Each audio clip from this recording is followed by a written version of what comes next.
തുടക്കം തന്നെ കാണുന്നത് ഒരു കാടാണ്. അതിന്റെ ഉള്ളിലായി ഒരു വീട് നിന്ന് കത്തുകയാണ്. അതിന്റെ തൊട്ടടുത്തായി മറ്റൊരു വീട്, അതിന്റെ മുൻപിലായി ഒരു കാർ, അതിന്റെ ഡോർ തുറന്നിട്ടിരിക്കുവാണ്. ശേഷം ആ വീടിന്റെ ഉള്ളിൽ നിന്ന് ആരെയോ വലിച്ചിരിച്ചു കൊണ്ടുവന്ന ചോരപ്പാടുകളും. അവിടുന്ന് സീൻ കട്ടായി നമ്മൾ കാണുന്നത് ജോലിയുടെ ഭാഗമായി സിറ്റിയിൽ നിന്ന് ഒരു ഉൾഗ്രാമത്തിലേക്ക് വരുന്ന ലൂയിസ്, വൈഫ് റേച്ചൽ, മക്കളായ എലിസ, ഗേജ് എന്നിവരെയാണ്. ലൂയിസിന് അവിടുത്തെ സ്കൂളിൽ തന്നെ ഒരു ഡോക്ടറായിട്ട് ട്രാൻസ്ഫർ കിട്ടിയിരിക്കുകയാണ്. കൂടാതെ അവർക്കൊരു വളർത്തുപൂച്ച കൂടിയുണ്ട്.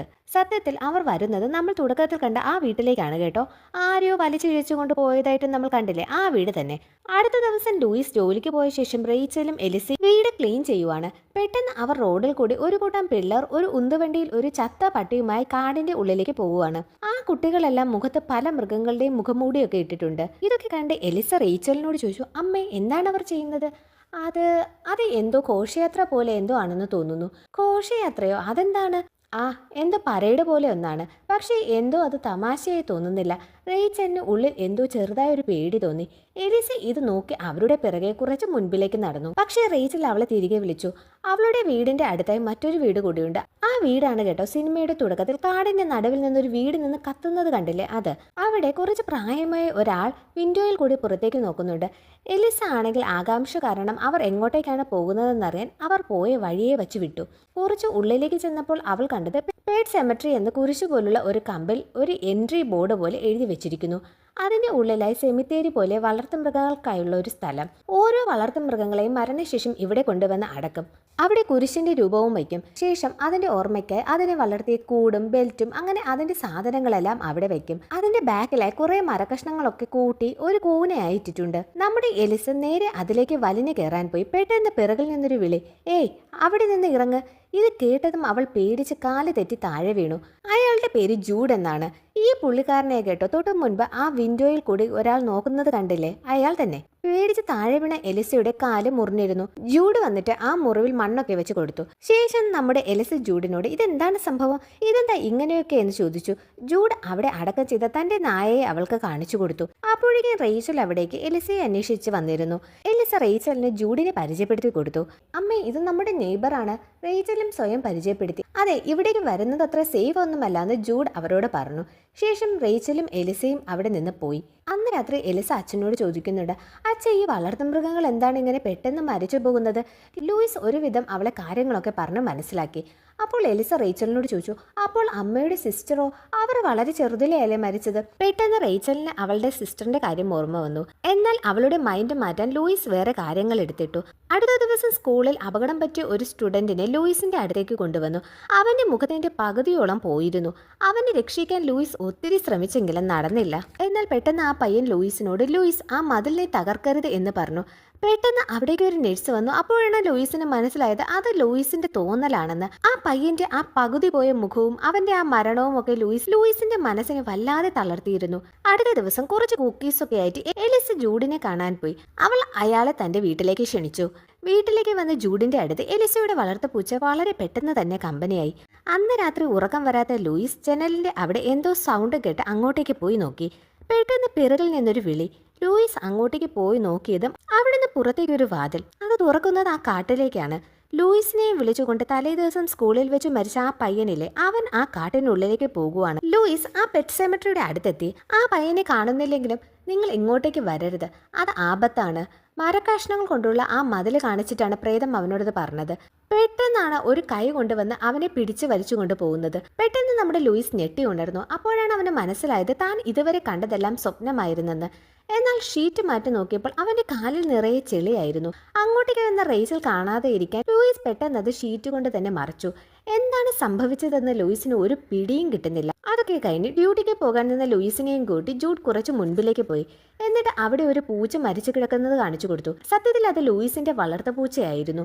ഇന്ന് രാത്രി നമുക്കിതിനെ കുഴിച്ചിടാമെന്ന് ജൂഡ് ലൂയിസിനോട് പറഞ്ഞു. വളർത്ത പൂച്ചയുടെ മരണവും പിന്നെ അവിടുത്തെ ആ ഒരു അറ്റ്മോസ്ഫിയറും റേച്ചലിന് ഒട്ടും ആക്സെപ്റ്റ് ചെയ്യാൻ പറ്റുന്നില്ലായിരുന്നു. മരിച്ചുപോയ അവളുടെ സിസ്റ്ററിന്റെ ഓർമ്മകളും അവളെ അലട്ടിക്കൊണ്ടിരുന്നു. സത്യത്തിൽ അവളുടെ സിസ്റ്റർ മരിക്കുന്നത് രണ്ടുപേരുടെയും ചെറുപ്പത്തിലാണ്. റേച്ചലിന്റെ സിസ്റ്ററിന് എന്തോ വല്ലാത്തൊരു അസുഖമുണ്ട്. ശരീരത്തിലെ എല്ലൊക്കെ വളഞ്ഞു പോകുന്ന ഒരു തരം രോഗം. ഒരു ദിവസം അച്ഛനും അമ്മയും വീട്ടിലില്ലാതിരുന്നപ്പോൾ സിസ്റ്ററിന് ഫുഡ് കൊടുക്കുന്ന ജോലി റേച്ചലിനായിരുന്നു. എന്നാൽ റേച്ചലിന് സിസ്റ്ററിന്റെ അടുത്തേക്ക് പോകുന്നതേ പേടിയാണ്. പേടി കാരണം അവിടുത്തെ ഡം വെയിറ്ററിനുള്ളിലാണ് ഫുഡ് വെച്ചത്. പക്ഷേ കഷ്ടകാലത്തിന് അതിൽ നിന്ന് വീണ് അവളുടെ സിസ്റ്റർ മരിച്ചു. താൻ കാരണമാണ് അവൾ മരിച്ചതെന്ന കുറ്റബോധം ഇപ്പോഴും റേച്ചലിനെ വേട്ടയാടുന്നുണ്ട്. നമ്മുടെ ലൂയിസ് അവളെ ആശ്വസിപ്പിച്ച ശേഷം ജൂഡ് പറഞ്ഞതനുസരിച്ച് ആ പെറ്റ് സെമിട്രിയിലേക്ക് തങ്ങളുടെ വളർത്തുപൂച്ചയെ അടക്കാൻ പോവുകയാണ്. തങ്ങളുടെ വളർത്തുപൂച്ച മരിച്ച കാര്യമൊന്നും എലിസ അറിഞ്ഞില്ല കേട്ടോ. അവിടെ കുഴിയെടുത്തുകൊണ്ടിരുന്ന ലൂയിസിനോട് ജൂഡ്, എലിസയ്ക്ക് ഇതിനെ ഭയങ്കര ഇഷ്ടമാണോ? അതെ, അവൾക്ക് ഇതിനെ എല്ലാത്തിനേക്കാളും ഭയങ്കര ഇഷ്ടമാണ്. ഇത് കേട്ടതും ആ പൂച്ചയെയും എടുത്തുകൊണ്ട് ജൂഡ് നേരത്തെ നമ്മൾ കണ്ടില്ലേ കുറെ മരകഷ്ണങ്ങൾ കൊണ്ടുള്ള മതിൽ, അതിലൂടെ വലിഞ്ഞു കയറുവാണ്. പിന്നാലെ ലൂയിസുമുണ്ട്. സംഭവം എന്താണ് ജൂഡ് ചെയ്യുന്നതെന്ന് ലൂയിസിന് ഒരു പിടുത്തവുമില്ല. അങ്ങനെ ആ മരകഷ്ണങ്ങളുടെ മതിൽ ചാടിക്കടന്ന് അവർ കുറെ ഉള്ളിലേക്ക് പോയി. അവിടെ ഫുൾ പുകയാണ് കേട്ടോ. പിന്നെ മരത്തിൽ ഒക്കെ എന്തൊക്കെയോ സിമ്പൽ വരച്ചിട്ടിരിക്കുന്നു. അവർ പോകുന്ന വഴിയിൽ ചെറിയ ഒരു നദി ക്രോസ് ചെയ്യണം. അതിന് വലിയ ആഴമൊന്നുമില്ല, പക്ഷെ അതിൻ്റെ ഉള്ളിൽ നിറയെ അസ്ഥികൂടങ്ങളായിരുന്നു. നടന്ന് വളരെ ഇടുങ്ങിയ പടികളുള്ള ഒരു സ്ഥലത്തെത്തി. അങ്ങനെ പടിക്കെട്ടുകൾ കയറി അവർ മലയുടെ മുകളിലെത്തി. ശേഷം ജൂഡ് ലൂയിസിനോട് അവിടെ ഒരിടത്ത് ആ പൂച്ചയെ കുഴിച്ചിടാൻ പറഞ്ഞു. എന്നിട്ട് ആ കല്ലുകൾ അതിന്റെ മുകളിൽ അടുക്കി വെക്കണം. വേറെ കുഴപ്പമൊന്നുമില്ലല്ലോ അല്ലേ? ഇല്ല, നീ ധൈര്യമായി ചെയ്തോ. ലൂയിസ് അതുപോലെ തന്നെ ചെയ്തു. അങ്ങനെ രാവിലെയായി. ലൂയിസും റേച്ചലും എലിസയോട് അവളുടെ ഏറ്റവും പ്രിയപ്പെട്ട പൂച്ചയെ നഷ്ടപ്പെട്ട കാര്യം പറഞ്ഞ് മനസ്സിലാക്കുവാണ്. പക്ഷെ എലിസ പറഞ്ഞു, അവൻ എങ്ങും പോയിട്ടില്ല. കഴിഞ്ഞ ദിവസം രാത്രി അവനെ ഞാൻ ആ വിൻഡോയുടെ അവിടെ കണ്ടതാണ്. അത് നിന്റെ തോന്നലാകും എലിസ. അല്ല, ഞാൻ അതിനെ കണ്ടു, ഉറപ്പാണ്. എലിസ തന്റെ അലമാരയുടെ ഉള്ളിലേക്ക് ചൂണ്ടിയിട്ട് അവൻ അവിടെ ഉണ്ടെന്ന് പറഞ്ഞു. ലൂയിസ് പോയി നോക്കിയപ്പോൾ എലിസ പറഞ്ഞ സത്യമാണ്. ആ പൂച്ച അവിടെ തന്നെ ഉണ്ടായിരുന്നു. അതിന്റെ ശരീരത്തൊക്കെ ചോരക്കറിയും ഒക്കെ അതുപോലെ തന്നെ ഉണ്ട്. എന്താണ് സംഭവിക്കുന്നതെന്ന് ലൂയിസിന് ഒരു പിടുത്തവുമില്ല. ലൂയിസ് നേരെ ജൂഡിന്റെ അടുത്തേക്ക് പോയി. എനിക്ക് നിങ്ങളോടൊന്ന് സംസാരിക്കണം. ഇന്നലെ നമ്മൾ കുഴിച്ചിട്ട പൂച്ച ഇപ്പോൾ ഒന്നും സംഭവിക്കാത്ത പോലെ അവിടെ ഇരിക്കുന്നു. എന്താണിത്? ഈ ലോകത്ത് ചില സ്ഥലങ്ങളുണ്ട് ലൂയിസ്, അതിനെപ്പറ്റി നമ്മൾ എത്ര അറിയാൻ ശ്രമിച്ചാലും നമുക്ക് ഒന്നും മനസ്സിലാകില്ല. അവിടെ എന്തൊക്കെയോ നടക്കുന്നുണ്ട്, പക്ഷെ അതെന്താണെന്ന് ആർക്കും അറിയില്ല. എന്നാൽ അവിടെ നിന്ന് വന്ന ശേഷവും ലൂയിസിന്റെ ചിന്ത മുഴുവൻ ആ കാടിനെ പറ്റിയായിരുന്നു. ലൂയിസ് ഗൂഗിളിലൊക്കെ പെറ്റ് സെമിട്രിയെ പറ്റി സെർച്ച് ചെയ്തു, പക്ഷേ ലൂയിസിന് ഒന്നും മനസ്സിലായില്ല. ഇവിടെ നമ്മുടെ എലിസ ആ പൂച്ചയെ ക്ലീൻ ചെയ്യുവാണ്. ഞാൻ നേരത്തെ പറഞ്ഞിരുന്നില്ല, അത് ഇപ്പൊ പഴയതുപോലെയൊന്നുമല്ല, ഭയങ്കര അക്രമകാരിയാണ്. ക്ലീൻ ചെയ്യുന്നതിനിടയ്ക്ക് അത് എലിസയുടെ കയ്യിൽ ഒറ്റ കീറ് കൊടുത്തു. ലൂയിസ് അവളുടെ കയ്യിൽ ബാൻഡേജൊക്കെ വെച്ച് കെട്ടി. അച്ഛ, ആ ഡോർ അടച്ചേക്ക്, എനിക്കിനി അതിനെ കാണണ്ട. ശരി മോളെ എന്നും പറഞ്ഞ് ലൂയിസ് അവിടെ നിന്നും പോയി. രാത്രി ലൂയിസും റേച്ചലും കിടക്കുന്നതിനിടയ്ക്ക് ബെഡിന്റെ ഒരു ഭാഗത്ത് ആ പൂച്ച ഒരു പക്ഷിയെ കൊന്നു തിന്നുവാണ്. അതാണെങ്കിൽ ജീവന് വേണ്ടി ചിറകിട്ടടിക്കുന്നു. ലൂയിസിന് ദേഷ്യം വന്ന് അതിനെ എടുത്ത് പുറത്തേക്ക് ആക്കിയതും അത് ലൂയിസിന്റെ കയ്യിലും ഒരു കടി കൊടുത്തു. എന്നിട്ട് പുറത്തേക്ക് ഒറ്റ പോക്ക്. എന്തോ പന്തികേട് തോന്നിയ ലൂയിസ് അതിന്റെ പിറകെ പോയി. സത്യത്തിൽ പുറത്ത് മറ്റൊരു ലോകമായിരുന്നു. നേരത്തെ സ്കൂളിൽ വെച്ച് മരിച്ച ആ പയ്യനില്ലേ, അവൻ ലൂയിസിനെ വിളിച്ചുകൊണ്ട് ആ കാട്ടിലേക്കാണ് പോയത്. ലൂയിസ്, നാശത്തിലേക്കാണ് നീ പോകുന്നത്. ഉടനെ തന്നെ ആ കാട് മാറി ഒരു റോഡായി. പെട്ടെന്നൊരു ലോറി വന്ന് ലൂയിസിനെ ഇടിക്കാനായി പോയതും അവൻ പിറകിലേക്ക് ചാടിയതും തിരികെ അവരുടെ വീട്ടിലേക്കാണ് അവൻ വന്ന് വീണത്. ഇവിടെ റേച്ചൽ ആ ബെഡ് ക്ലീൻ ചെയ്യുവാണ്. ഇതിനിടയ്ക്ക് അവൾ മുകളിൽ നിന്ന് എന്തൊക്കെയോ സൗണ്ട് കേൾക്കുന്നുണ്ട്. റേച്ചൽ ആണെങ്കിൽ ആകെ പേടിച്ച് ഒരു പരുവുമായിട്ടാണ് ഇരിക്കുന്നത്. അവൾ പതുക്കെ ബാത്റൂം തുറന്നു നോക്കിയപ്പോൾ ആ വാഷ് ബേസിനൊക്കെ നിന്ന് കുലുങ്ങുവാണ്. പെട്ടെന്ന് ആ കുലുക്കം നിന്നു. ബാത്റൂമിന്റെ ആ ഷെൽഫിൽ നിന്ന് എന്തോ സൗണ്ട് കേട്ട് അവൾ പേടിച്ച് പതുക്കെ അത് തുറന്നു നോക്കി. അതിനുള്ളിൽ ഇപ്പോൾ കാണാൻ ഒരു ലിഫ്റ്റ് പോലെയുണ്ട്. മുകളിലേക്ക് നോക്കിയതും പെട്ടെന്ന് അവളുടെ ആ മരിച്ചുപോയ സിസ്റ്ററിലെ താഴേക്ക് വന്ന് വീഴുന്നു. സത്യത്തിൽ അത് റേച്ചലിന് തോന്നിയതായിരുന്നു. അവൾ ലൂയിസിനോട് പറഞ്ഞു, ലൂയിസ്, നമ്മൾ ഇവിടേക്ക് വരരുതായിരുന്നു, ഇവിടെ എന്തൊക്കെയോ പ്രശ്നങ്ങളുണ്ട്. ലൂയിസ് ആണെങ്കിൽ റേച്ചലിന്റെ മൈൻഡ് മാറ്റാൻ വേണ്ടി, എലിസയുടെ ബർത്ത്ഡേ വരാൻ പോവുകയാണ്, നീ മറ്റു കാര്യങ്ങളെപ്പറ്റി ഒന്നും ചിന്തിക്കേണ്ട, അത് നമുക്ക് അടിപൊളിയായി നടത്തണം എന്നൊക്കെ പറഞ്ഞു. അങ്ങനെ ദിവസങ്ങൾ കടന്നുപോയി. ഓരോ ദിവസവും ആ പൂച്ച ഓരോ പ്രശ്നങ്ങൾ ഉണ്ടാക്കിക്കൊണ്ടിരുന്നു. അവസാനം ഗതി കേട്ട ലൂയിസ് അതിനെ കൊല്ലാൻ തീരുമാനിച്ചു. പക്ഷെ അയാൾക്ക് അതിനെ സാധിച്ചില്ല. ശേഷം ലൂയിസ് അതിനെ എടുത്ത് കുറച്ച് ദൂരെ കൊണ്ട് കളയാൻ തീരുമാനിച്ചു. അവൻ അതിനെ കൊണ്ട് കളയുകയും ചെയ്തു. അങ്ങനെ എലിസയുടെ ബർത്ത്ഡേ വന്നെത്തി. എലിസ ഒട്ടും ഹാപ്പി അല്ലായിരുന്നു, കാരണം അവളുടെ വളർത്തുപൂച്ചയില്ലല്ലോ.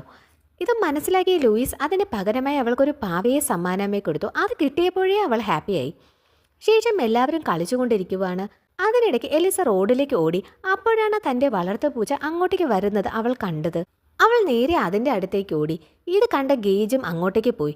പെട്ടെന്നാണ് ഒരു ട്രക്ക് അങ്ങോട്ടേക്ക് വരുന്നത് ലൂയിസ് കണ്ടത്. ആ ട്രക്ക് ഡ്രൈവർ ആണെങ്കിൽ ഫോണിലായതുകൊണ്ട് മുൻപിൽ ഗേജ് നിൽക്കുന്നത് കാണുന്നുമില്ല. ലൂയിസ് ഓടിച്ചെന്ന് തലനാരിഴയ്ക്ക് ഗേജിനെ രക്ഷപ്പെടുത്തി.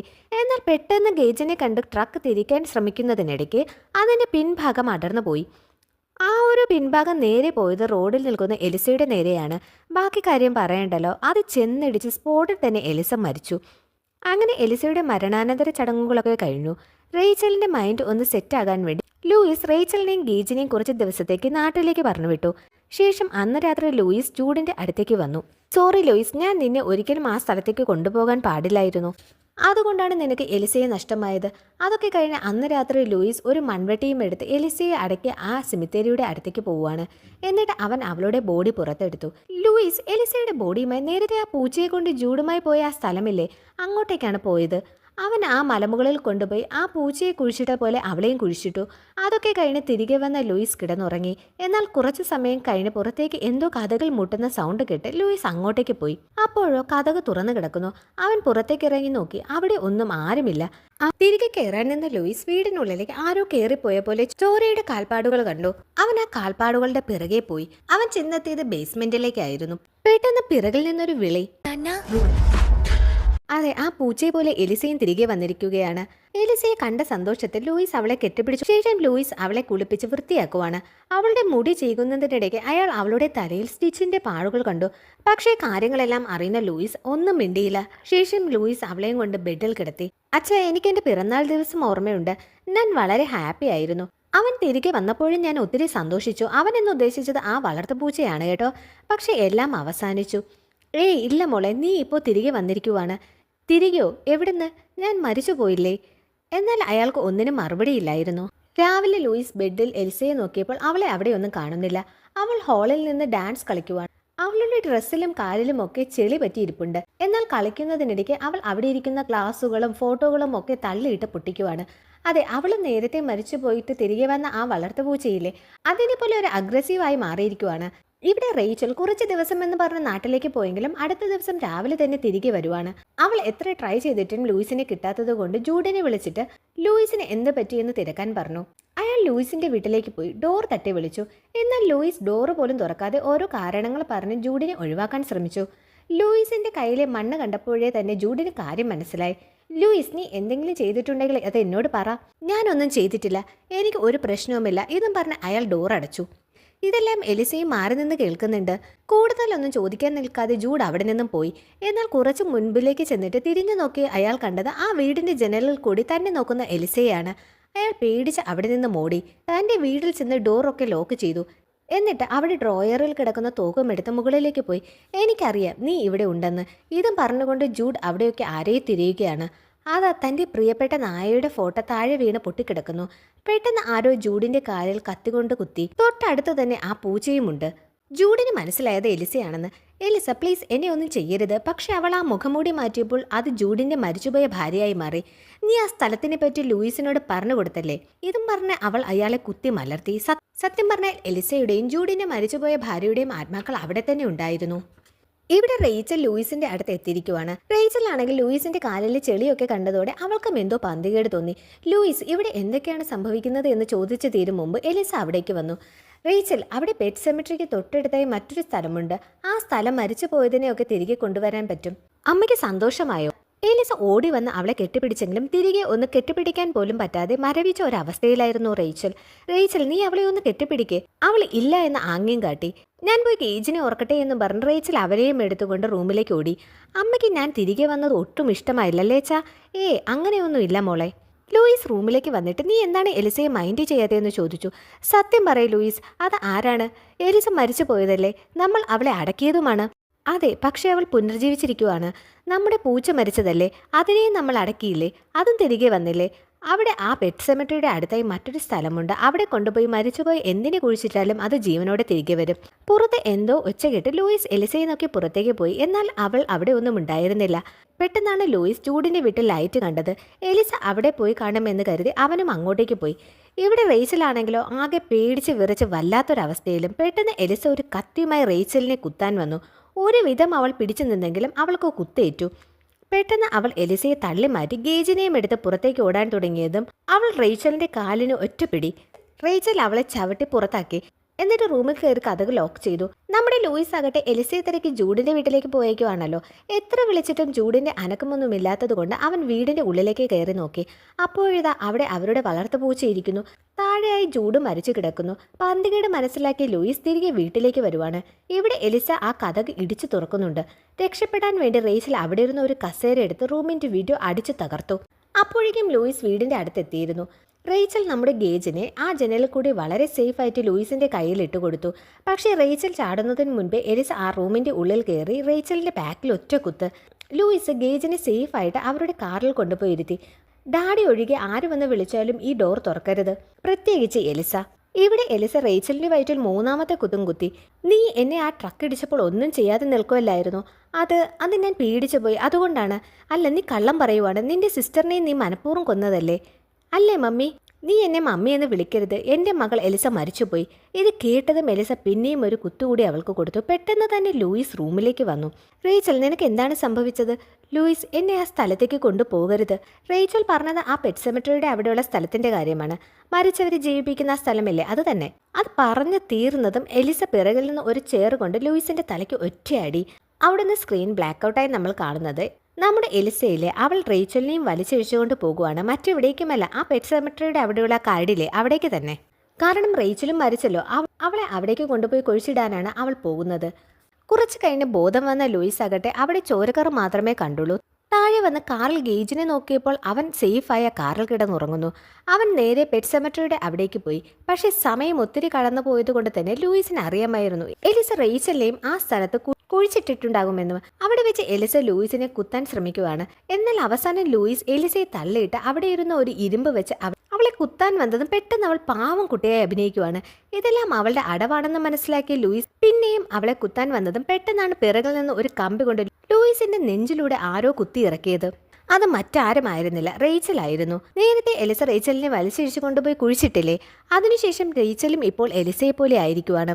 ശേഷം രണ്ടുപേരും കൂടി ലൂയിസിനെയും വലിച്ചിഴിച്ചുകൊണ്ട് ആ സ്ഥലത്തേക്ക് തന്നെ കൊണ്ടുപോവുകയാണ്. ഇവിടെ ആരോ ജൂഡിന്റെ വീടിന് തീയിട്ടിരിക്കുന്നു. ഈ സീനാണ് കേട്ടോ സിനിമയുടെ തുടക്കത്തിൽ നമ്മൾ കണ്ടത്. നേരം പുലർന്നപ്പോൾ വീടിന് തീയിട്ട ശേഷം 3 പേരും കൂടി കാറിന്റെ അടുത്തേക്ക് വരുവാണ്. ആ 3 പേരും ഇപ്പോൾ പ്രേതമായി മാറിയിരിക്കുന്നു. ലൂയിസ് ആ കാറിന്റെ അടുത്തേക്ക് വന്നതും ഒന്നും അറിയാത്ത ആ പാവം കുട്ടി ഡോർ തുറന്നു കൊടുക്കുന്നുണ്ട്. ബാക്കി എന്താണ് സംഭവിക്കുന്നതെന്ന് പറയണ്ടല്ലോ.